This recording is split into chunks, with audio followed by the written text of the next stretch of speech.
ताजमहल के नीचे एक शिवलिंग है और वास्तव में ये एक शिव मंदिर यानी महालय था। उधर कुछ लोग कहते हैं कि ताजमहल मोहब्बत की सबसे बड़ी मिसाल है। तो सच क्या है?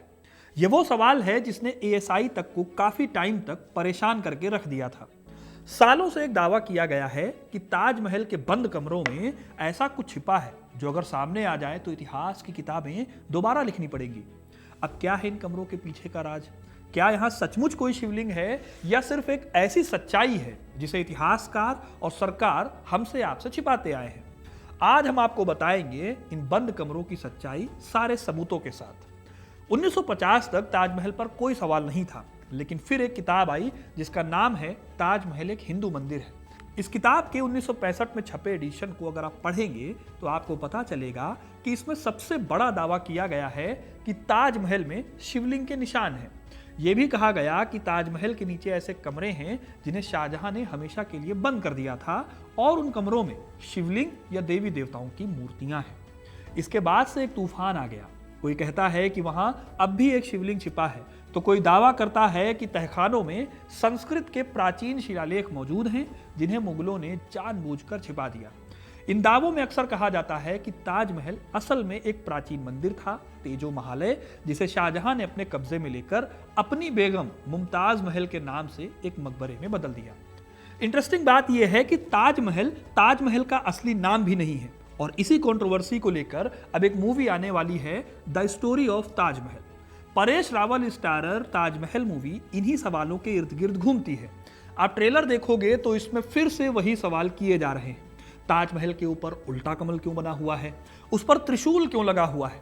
ऐसे में कोई भी ये पूछ सकता है कि क्या शाहजहां ने सचमुच किसी प्राचीन मंदिर पर कब्जा कर लिया था? क्या हमारे इतिहास ने सदियों तक कोई सच्चाई हमसे छिपाई है? इन सारे सवालों को जानने के लिए इस वीडियो को आखिर तक जरूर देखिएगा, क्योंकि अपना इतिहास नहीं जानोगे तो खुद को कैसे पहचानोगे। ये जो बातें मंदिर वाली चलती हैं, इसको लेकर ये कंट्रोवर्सी लाने का काम किया था एक शख्स ने जिनका नाम था पीएन ओक। अब सवाल ये है कि कौन है ये पीएन ओक? इनका जन्म हुआ था 1917 में महाराष्ट्र में। इंग्लिश लिटरेचर के वो स्टूडेंट थे। आज़ाद हिंद फौज में रहकर आज़ादी की इन्होंने लड़ाई भी लड़ी। इसके बाद वो पत्रकारिता में रहे। आज़ादी के बाद उनका इंटरेस्ट जगा हिस्ट्री में। इन्होंने ही लिखी थी किताब जिसका नाम है ताजमहल एक हिंदू मंदिर है। इस किताब में उन्होंने ऐसे ऐसे दावे किए जो कि आज तक चलते आ रहे हैं, लेकिन उन दावों पर आए उससे पहले ताजमहल के बनने की कहानी को जान लेते हैं। साल था 1631, जब दिल्ली और आगरा दुनिया के सबसे अमीर और शानदार शहरों में गिने जाते थे। इसी साल शाहजहां की सबसे प्रिय बेगम मुमताज महल अपने 14वें बच्चे को जन्म देते हुए गुजर गई। उनकी मृत्यु के तुरंत बाद बुरहानपुर में ही ताप्ती नदी के किनारे जैनाबाद नाम के बगीचे में अस्थायी रूप से उन्हें दफनाया गया। ये दफन इस्लामी परंपरा के अनुसार किया गया, लेकिन जल्दबाजी में किया गया, और क्योंकि ये एक अस्थायी व्यवस्था थी इस वजह से। उनकी मौत के बाद शाहजहां टूट गए। इतिहासकार अब्दुल हमीद लाहौरी अपनी किताब पातशाहनामा में लिखते हैं कि शाहजहां कई दिनों तक अपने महल से बाहर नहीं निकले। उनकी आंखों से आंसू रुकने का नाम नहीं ले रहे थे। इसी गहरे दुख ने जन्म दिया उस स्मारक को जिसे आज दुनिया ताजमहल के नाम से जानती है। वो अपनी बेगम के लिए यमुना नदी के किनारे आगरा में एक भव्य मकबरा बनवाना चाहते थे। इसीलिए उनकी मृत्यु के लगभग 6 महीने बाद दिसंबर 1631 में मुमताज महल के रिमेन्स को सम्मान पूर्वक बुरहानपुर से आगरा लाने का प्रोसेस शुरू हुआ। अब्दुल हमीद लाहौरी ने पातशाहनामा में इसका डिटेल में डिस्क्रिप्शन दिया है। लाहौरी लिखते हैं कि मुमताज महल के पार्थिव शरीर को सोने और चांदी के ताबूत में रखा गया। इस ताबूत को बहुत ही ज्यादा सम्मान के साथ और एक बड़े शाही जुलूस के साथ बुरहानपुर से आगरा लाया गया। इस जुलूस के साथ मुगल दरबार के कई हाई ऑफिशियल्स, मौलवी और दरबारी मौजूद थे। जब मुमताज महल के अवशेषों को शाही जुलूस के साथ बुरहानपुर से आगरा लाया गया तो उन्हें ताजमहल के लिए ली गई जमीन पर ही एक टेम्परेरी जगह पर दोबारा दफनाया गया। ये जगह आज भी वहां मौजूद है। इसके बाद उन्हें ताजमहल के अंदर अंतिम रूप से दफनाया गया। इस तरह 1632 में ताजमहल बनना शुरू हुआ और 1648 में बनकर तैयार हुआ। यानी लगभग 16 साल लगे उस इमारत को बनाने में जिसे हम और आप ताजमहल कहते हैं। और तब मुमताज महल को वहां फाइनली दफन किया गया। शाहजहां ने लेकिन सिर्फ मकबरा नहीं बनवाया था, बल्कि उस दौर की आर्ट, साइंस और आर्किटेक्चर को उन्होंने टॉप लेवल पर लाकर खड़ा कर दिया। इस हद तक इन्होंने इसमें परफेक्शन दिया कि 1836 में W.H. स्लीमन जो कि एक अंग्रेज ऑफिसर थे, उनकी पत्नी ने जब ताजमहल को देखा तो कहा कि अगर उनकी याद में ऐसा मकबरा बने तो वो इसके लिए कल मरने को तैयार है। ट्रेवेनियर, जिन्होंने बेहद करीब से जाकर देखा था ताजमहल को बनते हुए, उन्होंने भी अपने विवरणों में जमकर ताजमहल की तारीफ की है। इतिहासकार बताते हैं कि ताजमहल को बनाने में 20,000 से ज्यादा मजदूर और कारीगर शामिल थे। इनमें भारत के अलावा फारस, तुर्की और सेंट्रल एशिया के शिल्पकार भी थे।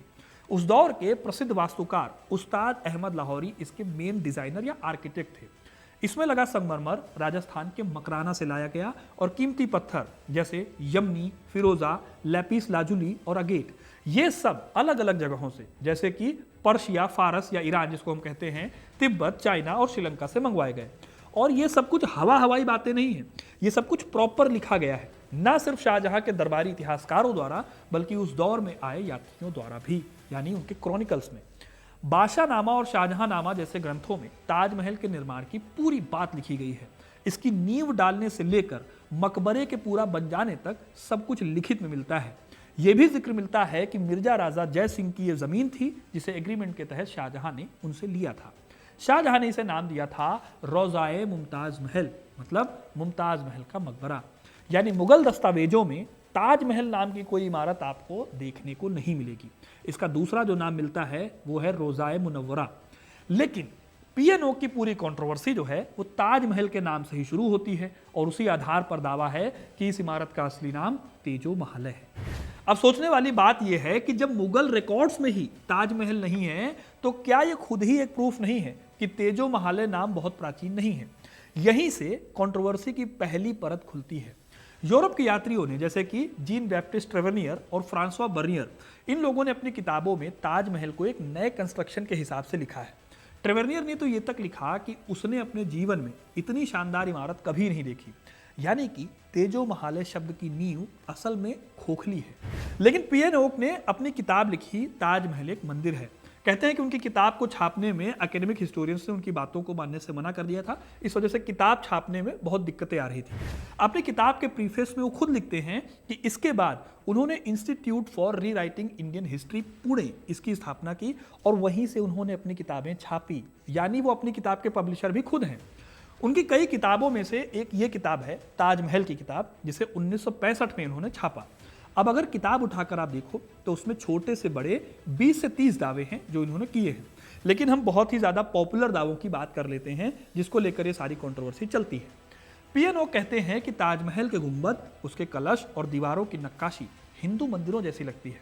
यानी कि गुंबद पर कलश है और उसके ऊपर एक त्रिशूल है। यह त्रिशूल भगवान शिव का प्रतीक है। दूसरा दावा है कि ताजमहल में शिवलिंग के निशान हैं। यह दावा उन बंद कमरों से जुड़ा है जो कि ताजमहल के नीचे हैं और हमेशा बंद रहते हैं। दावा यह भी है कि शाहजहां ने हमेशा के लिए इनको बंद कर दिया था क्योंकि वहां शिवलिंग या देवी देवताओं की मूर्तियां हैं। अब दिक्कत यह थी कि इन बातों के सबूत कहां हैं। ओक साहब ने कोई सबूत दिए नहीं थे। इसमें एएसआई तक को आगे आना पड़ा। 2017 में वकीलों के एक ग्रुप ने इस मकबरे को हिंदू मंदिर घोषित करने के लिए आगरा की एक अदालत में याचिका डाली। तब एएसआई ने क्लियर किया कि ताजमहल कोई मंदिर नहीं बल्कि शाहजहां का बनवाया ताजमहल है।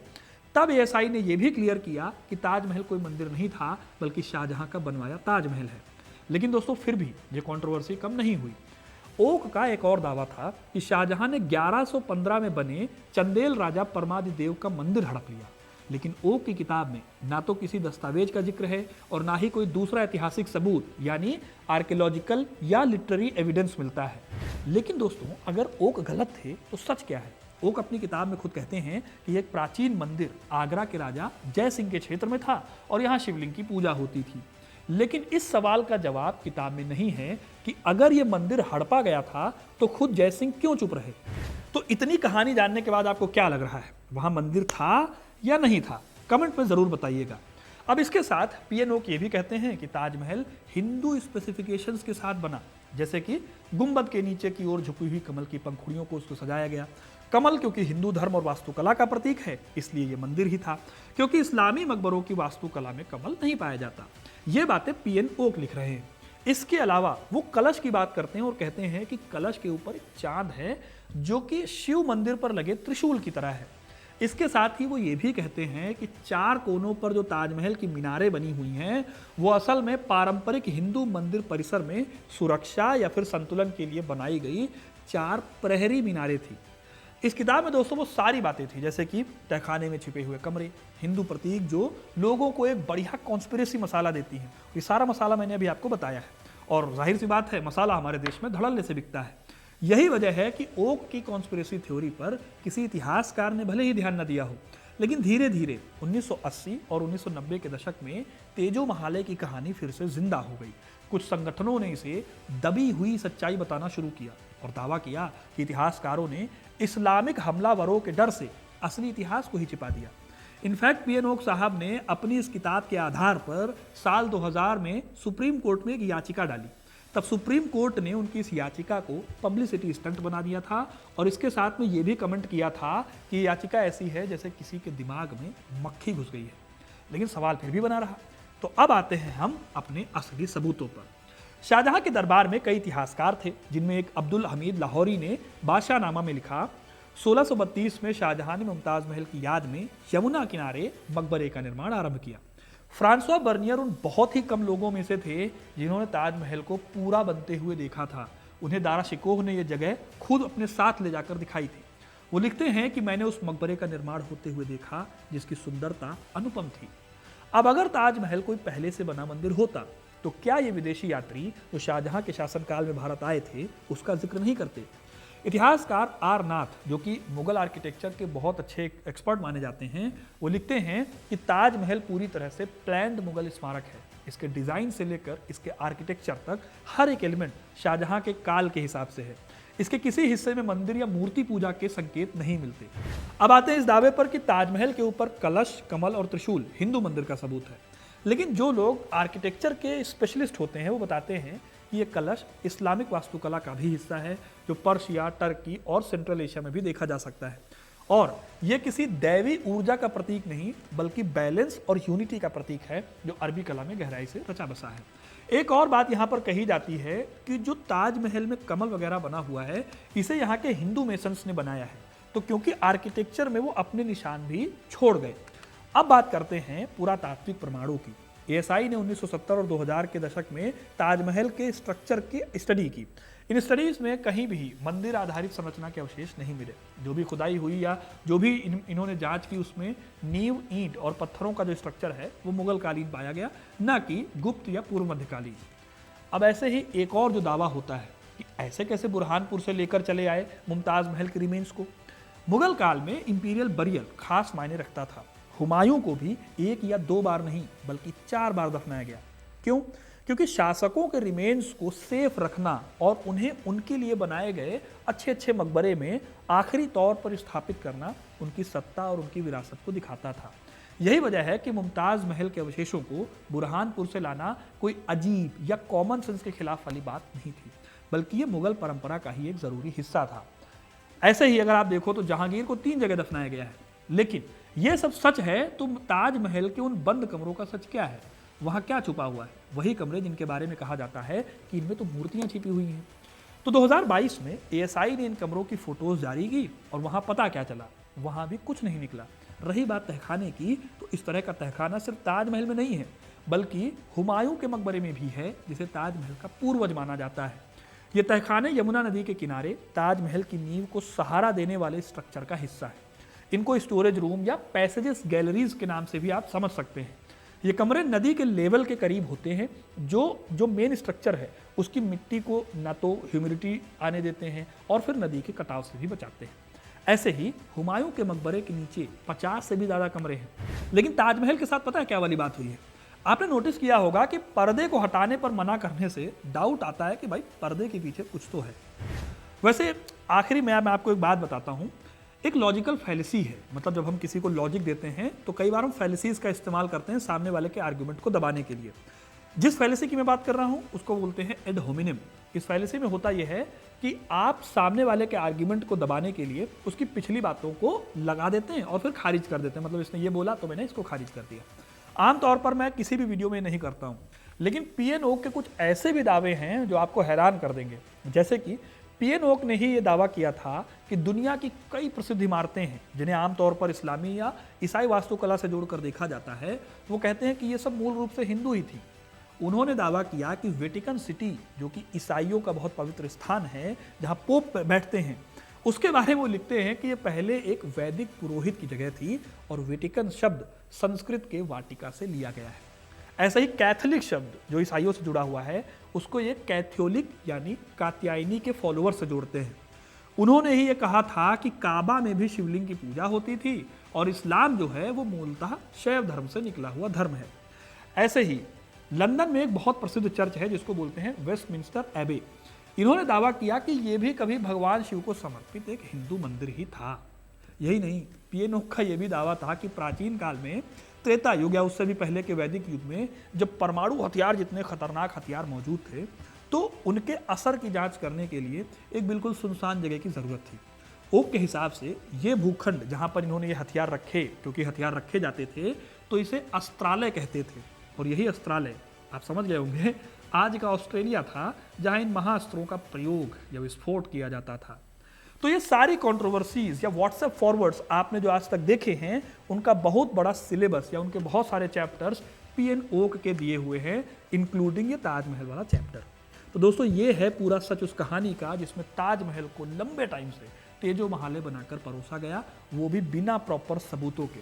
अब आप कमेंट करके बताओ कि ताजमहल ही है या फिर तेजो महाले है, ठीक है, जिसे कि शाहजहां ने अपनी बेगम मुमताज महल की याद में बनवाया होगा। एक बात और जोड़ दूं कि जरूरी नहीं है कि सिर्फ उनकी याद में बनवाया गया।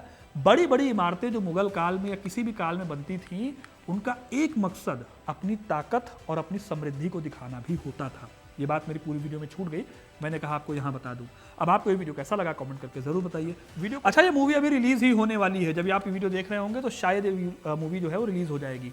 तो क्या आप चाहते हैं कि मैं एक वीडियो लेकर आऊं जिसमें मैं मूवी में बताए गए दावों को खंडित करते हुए या मूवी के बताए हुए दावों की असली कहानी आपके सामने लाऊं? कमेंट करके जरूर बताना।